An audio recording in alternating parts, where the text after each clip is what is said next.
Hi, my name is Mystery, and I am so attracted to you. The way you look at me, I can tell that you're attracted to me too. I am married. But that shouldn't matter. My husband won't mind.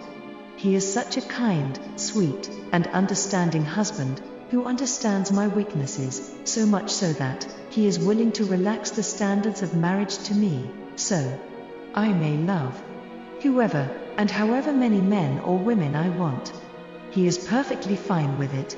Come, let's have some wine, and lay down with me. Don't be concerned about him. Believe in what I'm telling you. Trust me, my love. Trust me.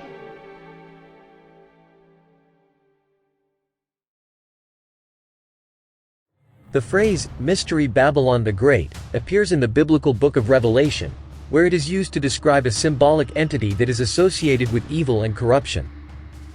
The etymology of the phrase can be traced back to ancient Babylon, a city-state in Mesopotamia that was renowned for its wealth, power, and cultural achievements. The word mystery, in this context, refers to the hidden or secret nature of Babylon's corruption and wickedness, as well as the spiritual and supernatural forces that are believed to be behind it. The Book of Revelation uses the phrase, Mystery Babylon the Great, to describe a powerful and corrupt entity that is identified with the city of Babylon, but which represents a wider system of evil and oppression in the world. Over time, the phrase, Mystery Babylon the Great, has been used in various contexts to describe any system or institution that is associated with corruption, oppression, and wickedness. It has also been interpreted in different ways by different religious and cultural traditions, reflecting the diverse ways in which Babylonian culture and mythology have been understood and reinterpreted over the centuries. The Greek word for mystery is mysterion, which derives from the verb mueo, meaning to close or to shut. In ancient Greek religious and philosophical contexts, the word mystery referred to secret rituals or teachings that were known only to initiates who had been admitted into a particular cult or society. The concept of mystery was particularly important in the mystery religions of ancient Greece, which involved secret initiation rites and teachings that were believed to provide spiritual enlightenment and a closer connection to the divine. These mystery religions were often associated with particular gods or goddesses, such as Demeter and Persephone, and were believed to offer their initiates a deeper understanding of the mysteries of life and death. The word mystery was later adopted by early Christian writers to describe the hidden or symbolic aspects of their faith, including the doctrine of the Holy Trinity and the concept of salvation through Christ's death and resurrection. In this context, the word mystery refers to the hidden or divine truths that are revealed through faith and spiritual revelation, rather than through reason or empirical observation. Were the Egyptians involved with the occult?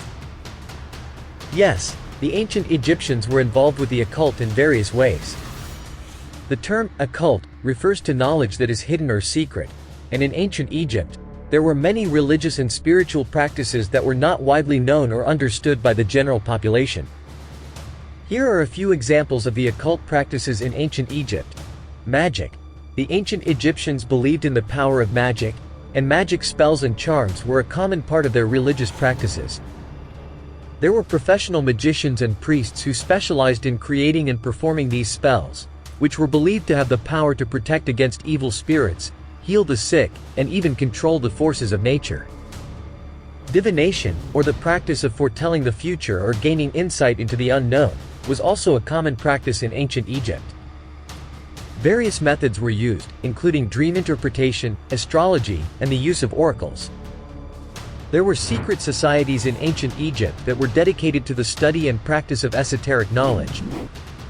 One example is the cult of Isis, which was a mystery religion that involved initiation rites and the worship of the goddess Isis. The ancient Egyptians had complex beliefs about the afterlife, and many of these beliefs were not widely understood by the general population. For example, the Book of the Dead, a collection of spells and prayers for the deceased, contained knowledge that was only accessible to those who were initiated into the secrets of the afterlife. Overall, the ancient Egyptians were deeply spiritual and religious people, and their belief in the power of magic, divination, and hidden knowledge is evident in their art, architecture, and literature. Now I'm starting to understand why God commanded the Jews that they should not have any other gods in front of him. In the book of Leviticus 18, verse 3 he said, "Do not act like the people in Egypt, where you used to live, or like the people of Canaan, where I am taking you. You must not imitate their way of life." Absolutely. Were the emperors of Babylon, the Medo-Persians, the Grecian, and Roman Empire involved with the occult? It is difficult to make sweeping generalizations about the involvement of emperors from various historical empires with the occult, as different emperors had different beliefs and practices.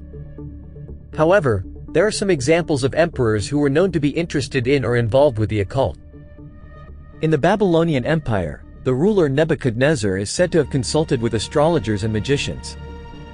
The book of Daniel in the Hebrew Bible tells a story of Nebuchadnezzar having a dream that he could not interpret, and calling upon his wise men, including astrologers, magicians, and sorcerers, to interpret it for him.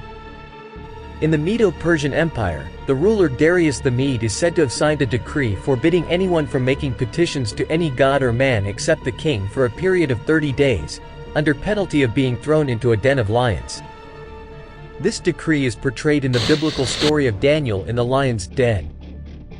You see, Daniel's refusal to acknowledge other gods can be attributed to his strict adherence to the faith in God alone, which prohibits the worship of any other gods except the one true God.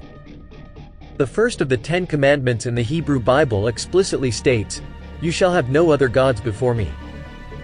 Therefore, Daniel's refusal to acknowledge any other can be seen as a manifestation of his unwavering commitment to obeying God's commandments.